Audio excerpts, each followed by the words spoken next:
মানে আপনার সঙ্গে কেউ যোগাযোগই করে নাই বা টুর্নামেন্ট হবে আপনি থাকতে পারেন এরকম কোনো আলাপই না, নেই? হয়তো বা ওনার প্ল্যান নাই, প্ল্যান না থাকলে যোগাযোগ করতে লাভ নেই, তাই না?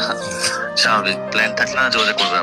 আরেকটা ব্যাপার একটু জানার ছিল ভাই, আপনি যদিও পার্সোনাল কাজে মালয়েশিয়াতে এখন সম্ভবত আমার কুয়ালালামপুর। বাচ্চাকে আমি একটু নিয়ে এসেছি, মানে আচ্ছা আমি প্রতি বছর ওকে নিয়ে আসি, তো দেখাতে নিয়ে আসি, ডাক্তার দেখাতে নিয়ে আসি। তো এই সময়টা হয়তো বিপিএল শেষ হয়ে গেছে, হ্যাঁ হ্যাঁ, অনেকেই ছুটিতে গেছে। না খেলাও নাই, তো এই সময়টা আমি আমার বাচ্চার জন্য একটু সময় বেঁচতে পারি। হ্যাঁ খুব সহজ। আরেকটা প্রশ্ন করে একটু শেষ করতে চাই, মানে এটা একটু আক্ষেপ কিনা যে প্রফেশনাল ক্রিকেটার আপনি, বিপিএলটাও ভালো গেছে কিন্তু এরকম একটা ঘরোয়া টুর্নামেন্ট বিসিবি, সেখানে আপনার মতো ক্রিকেটার না থাকা, ফ্যানরাও খুব হতাশ।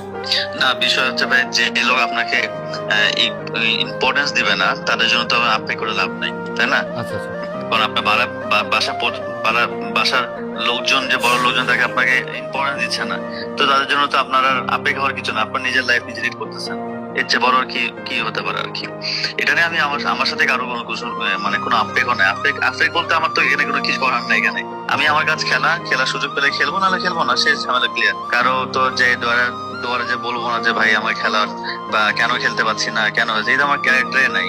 আমাকে সুযোগ দেবেন, খেলবো, না সুযোগ পেলে খেলবো না, এটাই আর কি বিষয়। বাট আমার আশা ছিল যে এই টুর্নামেন্টে খেলার যোগ্যতা আমি আশা করি আসলে। না না, তা আপনার পারফরমেন্স তো আপনার পক্ষেই ছিল। টি-20 হয়তো, টি-20 আমি তো আশা করতেই পারি ভাই, এই টুর্নামেন্টে আমার খেলার যোগ্যতা আমার আছে অবশ্যই, যেখানে অনেক প্লেয়ারই তার যোগ্যতা নাই খেলার, এই টি-20 খেলার। যাই হোক, এই আর কি ভাই।